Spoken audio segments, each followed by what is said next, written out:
रात के 2 बज रहे थे। चारों तरफ गहरा सन्नाटा था। विक्रम अपना बाइक चलाते हुए घर की तरफ जा रहा था। तभी रास्ते में उसकी बाइक खराब हो गई। आसपास का माहौल बहुत सुनसान था। रास्ते में न तो इंसान दिखाई दे रहे थे, न ही जंगली जानवर। विक्रम बाइक से उतरकर अपने आसपास का माहौल देखने लगा। चारों तरफ गहरा अंधेरा था। उसे ठीक से कुछ दिखाई भी नहीं दे रहा था। तभी अचानक बारिश ने दस्तक दी। हल्की हल्की बारिश की बूंदें विक्रम के चेहरे पर गिरने लगी। ठंडी ठंडी हवाएं बहने लगी थी। विक्रम को अब बहुत ठंड लगने लगी थी। विक्रम बारिश से बचने के लिए अपनी बाइक को धक्का देकर पैदल ही आगे बढ़ने लगा। विक्रम अपने मन में सोचने लगा, आसपास रुकने के लिए एक घर मिल जाता तो अच्छा होता। बारिश होने की वजह से रास्ते में पानी भर गया था। तभी अचानक विक्रम का पैर लड़खड़ाते हुए रास्ते में गिर जाता है। उसकी बाइक भी रास्ते में गिर जाती है। विक्रम के पेट में चोट लगती है। तभी अचानक जंगल में से किसी के रोने की आवाज़ आने लगती है।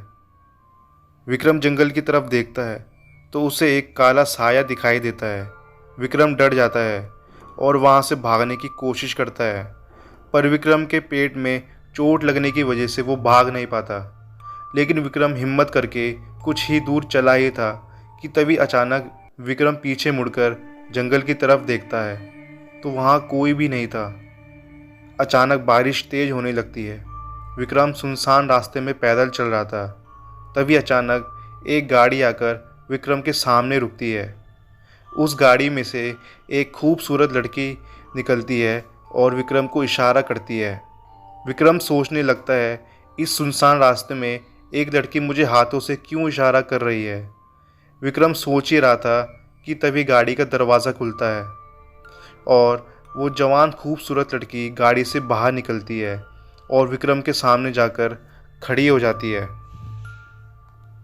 वो लड़की विक्रम से कहती है कि आप पूरे भीग चुके हैं, आप मेरी गाड़ी में बैठ जाइए। यहाँ से कुछ ही दूरी में मेरा घर है, आज रात आप वहाँ आराम कर सकते हैं। विक्रम कहता है ठीक है, चलिए। थोड़ी देर बाद विक्रम उस लड़की की गाड़ी में जाकर बैठ गया। थोड़ी देर बाद गाड़ी एक अनजान रास्ते से गुजरने लगी। चारों तरफ घना अंधेरा होने की वजह से कुछ भी दिखाई नहीं दे रहा था। बारिश भी तेज हो रही थी। आसपास का माहौल इतना शांत था जैसे किसी जंगली जानवर की आवाज़ें भी ना आ रही हों। गाड़ी जंगल के बीचों बीच घुस गई।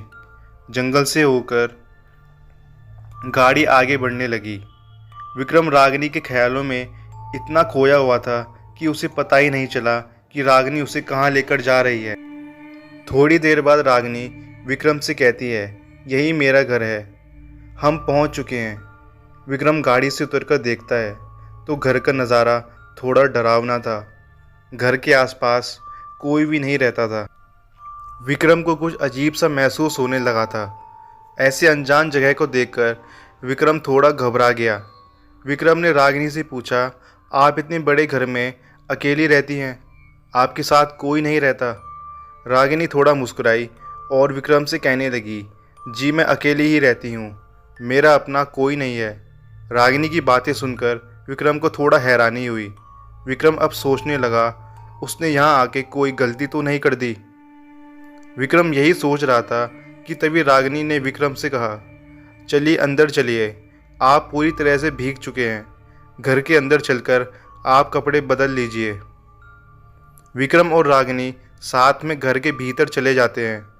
जैसे ही घर का दरवाज़ा खुलता है, अंदर से एक अजीब सी बदबू आने लगती है, जैसे कोई लाश बहुत दिन से सड़ रही हो। इतनी तेज बदबू से विक्रम को उल्टी जैसा महसूस होने लगा था। रागिनी कहने लगी, आप घबराइए मत, अभी लाइट ऑन कर देते हैं। तभी अचानक कमरे की बिजली जलने लगी। चारों तरफ का नज़ारा देखकर विक्रम भौंचक्का रह गया। घर अंदर से बहुत खूबसूरत था। दीवारों में बहुत बड़ी बड़ी तस्वीरें लगी हुई थी। घर के अंदर महंगी महंगी लाइटें जल रही थी। घर देखने में महल जैसा लग रहा था। विक्रम हैरानी से उस घर की तरफ देखने लगा। तभी रागिनी कहने लगी, आप ऊपर के कमरे में जाकर कपड़े बदल लीजिए, नहीं तो आप बीमार पड़ जाओगे। विक्रम ने कहा, ठीक है। मैं ऊपर के कमरे में जाता हूँ। तब तक आप चाय का इंतज़ाम करती तो अच्छा होता। रागिनी थोड़ा मुस्कुराई और अंदर के कमरे में चली गई। विक्रम जब सीढ़ियों से ऊपर के कमरे की तरफ जा रहा था तो उसे ऐसा महसूस हो रहा था जैसे कोई उसका पीछा कर रहा हो। विक्रम जैसे ही देखने के लिए पीछे मुड़ता है तो वहाँ पर उसे कोई नहीं दिखता। विक्रम ऊपर के कमरे में चला गया। ऊपर का कमरा बहुत बड़ा था। उस कमरे में बहुत सारे आलीशान चीज़ें रखी हुई थी। वहाँ पर बहुत सारी अलमारी भी थी। विक्रम कपड़े बदलने के लिए अलमारी खोलता है तो उस अलमारी में बहुत सारे लड़कों के कपड़े रखे हुए थे। विक्रम को थोड़ा हैरानी हुई क्योंकि वो लड़की इस घर में अकेली रहती है, तो फिर लड़कों का कपड़ा कहाँ से आया।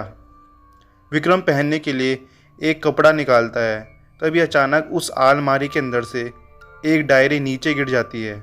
विक्रम उस डायरी को उठाकर पहला पन्ना पढ़ने की कोशिश करता है। पहले पन्ने पर लिखा हुआ कि अगर आपको ये डायरी मिली है, इसका मतलब आप अभी तक जिंदा हो। इस घर में जो भी आया है सबको मौत ही हुई है। आज तक कोई भी इस घर से जिंदा वापस नहीं गया है क्योंकि ये घर शापित है और इस घर में रहने वाली औरत रागिनी एक शापित आत्मा है। इस घर में आप आओगे अपनी मर्जी से, पर इस घर से आप दोबारा कभी भी अपने घर लौटकर जा नहीं पाओगे। मेरा नाम अभिजीत है। मेरी उम्र 30 साल है। मैं एक पत्रकार हूँ। आज से कुछ महीने पहले शहर में अजीब अजीब हादसे हो रहे थे। जवान मर्द शहर से गायब हो रहे थे। पुलिस भी अपराधी को ढूंढ नहीं पा रही थी। मैंने जब तहकीकात की तब मुझे पता चला जंगल के सुनसान रास्ते से सभी गायब हो रहे थे। जवान मर्द कैसे गायब हो रहे थे, इस बात का पता लगाने में जंगल के रास्ते का जाने का मैंने फैसला किया। रात के 2 बज रहे थे। मैं एक सुनसान रास्ते में अपनी बाइक लेकर खड़ा था। मुझे पता लगाना था कि शहर से लोग कैसे गायब हो रहे थे। जंगल का माहौल बहुत ज़्यादा शांत था।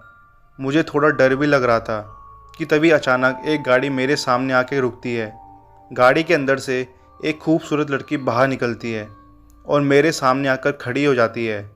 मैंने जब उस लड़की को पहली बार देखा, मुझे ऐसे लगा मैंने पहले भी इसे कहीं देखा है। मैं सोच ही रहा था, तब लड़की ने मुझसे पूछा, आप सुनसान रास्ते में क्या कर रहे हो? आपको कोई परेशानी है तो आप मेरी गाड़ी में बैठ सकते हैं। तभी मैं उस लड़की से झूठ बोला कि मेरी बाइक ख़राब हो गई है। इतना सुनते ही लड़की गाड़ी का दरवाज़ा खोल देती है और मैं गाड़ी के अंदर जाकर बैठता हूँ। गाड़ी एक सुनसान रास्ते से होकर जंगल के भीतर जाने लगी थी। मुझे बहुत डर लग रहा था। मैं अपने डर पे काबू रखकर उस लड़की के साथ उसके घर गया। जब मैं उसके घर के पास पहुंचा तो मुझे बहुत हैरानी हुई क्योंकि आज से पहले मैं कई बार इस रास्ते से गया हूं, पर मुझे घर दिखाई नहीं दिया है। सच का पता लगाने के लिए मैंने अपना मोबाइल निकाला और गूगल पर सर्च करने लगा। मेरी किस्मत थोड़ी ख़राब थी क्योंकि मोबाइल में नेटवर्क ही नहीं था। लड़की मेरे पास आकर कहने लगी, चलिए अंदर चलते हैं। आज रात आप यहीं रुकिए, सुबह होते ही चले जाना। तब तक मैं आपके लिए चाय बनाकर लाती हूँ। वो लड़की चाय बनाने के लिए रसोई घर चली गई थी।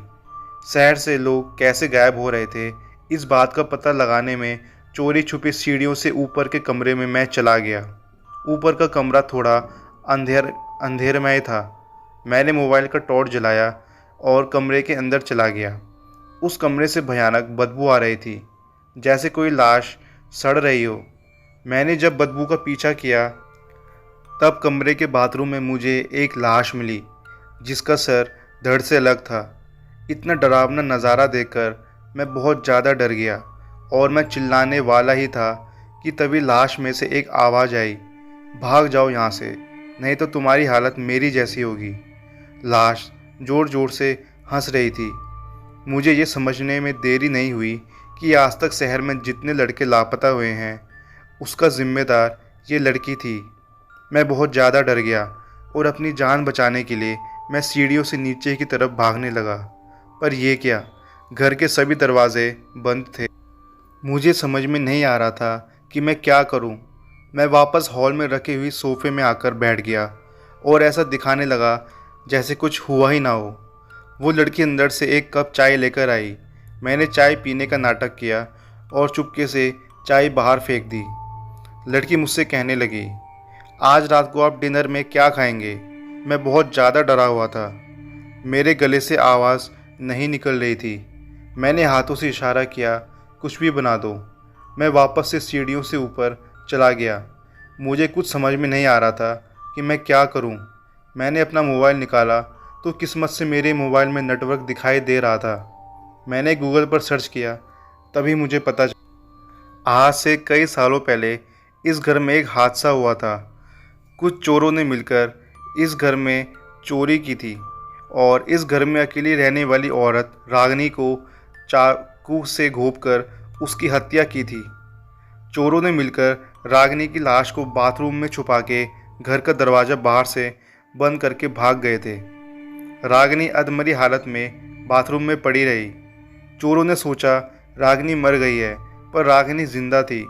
रागिनी को जब होश आया तब शरीर में से बहुत सारा खून बह चुका था। रागिनी ने मरते वक्त इतना कहा, सब मारे जाएंगे, मैं लौट कर आऊँगी और अपनी मौत का बदला लूँगी। थोड़ी देर बाद रागिनी की मौत हो जाती है। ये सारी बातें मोबाइल पे पढ़ रहा था। मेरे शरीर के रोंगटे खड़े हो गए थे। मैं अपने दोस्त संजय से मदद मांगने के लिए फ़ोन करने वाला ही था, तभी अचानक मेरे हाथ से मोबाइल गायब हो जाता है। मैं बहुत ज़्यादा डर गया था और डर के मारे कांपने लगा था। मुझे समझ में नहीं आ रहा था इस रागिनी के बारे में लोगों को कैसे बताएं। शहर में जितने भी लोग गायब हो रहे थे, इसका जिम्मेदार रागिनी ही थी। मैं एक पत्रकार था, तो मुझे अपनी जान की परवाह किए बिना ये सारी जानकारी लोगों तक पहुंचानी थी। इसलिए मैंने ये डायरी लिखी है। मुझे नहीं लगता कि मैं ज़िंदा बच पाऊंगा या नहीं। रागिनी एक शापित आत्मा है। अपनी मौत का बदला लेने लोगों को इस घर में वो लेकर आती है। रागिनी मेरे करीब आ रही है। रागिनी मुझे मार। डायरी में बस इतना ही लिखा हुआ था। उसके बाद अभिजीत की मौत हो गई थी। मैं विक्रम अभी तक डायरी में लिखी हुई सारी बातें पढ़ रहा था। अब तक आपने जो कहानी सुनी, ये पत्रकार अभिजीत की कहानी थी। अभिजीत को भी इस शापित आत्मा ने मौत के घाट उतार दिया था। मैंने डायरी को वापस से अलमारी में रख दिया और सीढ़ियों से उतरकर भागने की कोशिश करने लगा। रागिनी को इस बात का पता चल चुका था कि मैं यहाँ से भागने की कोशिश कर रहा हूँ। अचानक से घर की बिजली चली गई। चारों तरफ घना अंधेरा हो गया था। रसोई के कमरे में से एक डरावनी आवाज़ आने लगी थी, खाने में क्या खाओगे? मैं बहुत ज़्यादा डर गया था। अंधेरे में मुझे कुछ भी दिखाई नहीं दे रहा था। अब मुझे लगने लगा था मैं अब इस घर से ज़िंदा वापस नहीं जा पाऊँगा। घर के भीतर ज़ोर ज़ोर से हवाएं चलने लगी। बिजली अचानक से जलने बुझने लगी थी।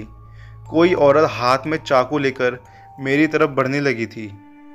वो औरत बहुत डरावनी लग रही थी। गुस्से से घुर्राते हुए धीरे धीरे वो विक्रम की तरफ बढ़ रही थी। विक्रम एक कोने में जाकर छिप जाता है। रागिनी हाथ में चाकू लेकर विक्रम को आवाज़ दे रही थी, विक्रम तुम कहाँ हो? मेरे पास आओ। विक्रम तुम यहाँ से भाग नहीं पाओगे। अब मैं तुम्हारी बलि दूंगी और तुम्हारे शरीर के खून से मैं अपनी प्यास बुझाऊंगी। डर के मारे विक्रम बुरी तरह से कांपने लगा। उसे अपनी मौत दिखाई देने लगी थी। विक्रम कुछ सोच नहीं पा रहा था, अब रागिनी से मुकाबला कैसे करे। थोड़ी देर पहले जो लड़की इतनी सुंदर लग रही थी, अब पूरी तरह से बदलकर एक चुड़ैल बन गई थी। नशीली आंखें भयानक हो गई थी। आंखों की पुतली सफ़ेद थी और मुंह से खून टपक रहा था। उसका जिस्म सड़ गया था, इसलिए बदबू भी आने लगी थी। बालों में कीड़े मकोड़े रेंग रहे थे। रागिनी के चेहरे का आधा हिस्सा सड़ गया था। थोड़ी देर पहले जो महल जैसा दिखाई दे रहा था, अचानक एक खंडर में बदल गया। अब यहाँ पर बिजली का कोई नामो निशान भी नहीं था। चारों तरफ घना अंधेरा छा गया था। विक्रम चुपके से भागने की कोशिश करता है, तभी रागिनी विक्रम को पकड़ लेती है। रागिनी विक्रम को लेकर जंगल के बीचों बीच चली जाती है। रागिनी विक्रम को एक पेड़ से बांध देती है। वो जोर जोर से हंसते हुए कहती है, आज अमावस की अंधेरी रात है। आज रात तेरी बलि देकर मैं बहुत शक्तिशाली बन जाऊंगी। मैं तो तुझे पहले ही मार देती, पर मुझे शक्ति चाहिए थी, इसलिए इतनी देर तक तुम जिंदा हो, नहीं तो अब तक तुम मेरा शिकार बन गए होते। विक्रम को कुछ समझ में नहीं आ रहा था आगे क्या करे। विक्रम निराश मन से अपनी मौत की तैयारी देखने लगा। पेड़ में बंधे होने के कारण विक्रम यहाँ से भाग भी नहीं सकता था। रागिनी विक्रम के चारों तरफ अपनी मंत्र शक्ति से एक घेरा बनाती है। उसके बाद रागिनी जोर जोर से शैतानी मंत्र पढ़ने लगती है। रागिनी की डरावनी आवाज़ें जंगल के चारों तरफ गूंजने लगी थी। रागिनी अपने चाकू को बलि देने के लिए तैयार कर रही थी। विक्रम सोचने लगा, अगर मैं यहाँ से भागने की कोशिश नहीं करूँगा तो मेरी मौत पक्की है। मुझे हार नहीं माननी चाहिए। मुझे अपनी जान बचाने की कोशिश तो करनी चाहिए। विक्रम को एक बुरी लत थी। विक्रम सिगरेट पीता था, इसलिए उसके जेब में हमेशा एक लाइटर रहता था। विक्रम को उम्मीद थी कि एक रागिनी का ध्यान मंत्र पढ़ने में था। विक्रम इसी बात का फ़ायदा उठाकर अपने जेब से लाइटर निकालने की कोशिश करने लगा। बहुत संघर्ष के बाद उसका हाथ जेब में घुसा। विक्रम ने जेब से लाइटर निकाली और अपने हाथों में बंधी रस्सी को आग लगा दी। आग लगने की वजह से विक्रम का हाथ घायल हो गया था। रस्सी जल गई और विक्रम आज़ाद हो गया। विक्रम सोचने लगा, अगर मैं यहाँ से भाग गया तो रागिनी की मौत कभी नहीं होगी। लोगों का कहना है कि भूत आग से डरते हैं। मुझे इस रागिनी को ख़त्म कर देना चाहिए। अगर रागिनी जिंदा रही तो शहर में हादसों का सिलसिला ऐसा ही चलता रहेगा। रागिनी चाकू लेकर विक्रम की तरफ बढ़ने लगती है। विक्रम अब पेड़ पर बंधे होने का नाटक करने लगा। जब रागिनी विक्रम को चाकू मारने वाली थी, तभी अचानक विक्रम अपने जेब से लाइटर निकालता है और लाइटर की मदद से रागिनी के शरीर में आग लगा देता है। आग लगते ही रागिनी बुरी तरह से जलने लगती है। रागिनी ज़ोर ज़ोर से चीख रही थी। पूरे जंगल में रागिनी की आवाज़ें गूंज रही थी। देखते ही देखते रागिनी जलकर भस्म हो जाती है। रागिनी के मरने के बाद विक्रम तेज़ी से भागने लगा। भागते भागते विक्रम एक सुनसान रास्ते में पहुंच गया और बेहोश होकर गिर गया। थोड़ी देर बाद सुबह हो गई। सूरज की पहली किरण से रागिनी नाम का आतंक भी खत्म हो गया था। विक्रम को जब होश आया तब विक्रम हॉस्पिटल में लेटा हुआ था। रास्ते में बेहोश पड़े रहने की वजह से कुछ लोगों ने मिलकर विक्रम को हॉस्पिटल में भर्ती करवा दिया था। विक्रम ने कुछ दिनों तक अपना इलाज करवाया और पूरी तरह से ठीक होकर अपने घर चला गया। तो दोस्तों, ये थी आज की कहानी। उम्मीद है आपको ये कहानी पसंद आई होगी। तो मिलते हैं आपको अगली वीडियो में।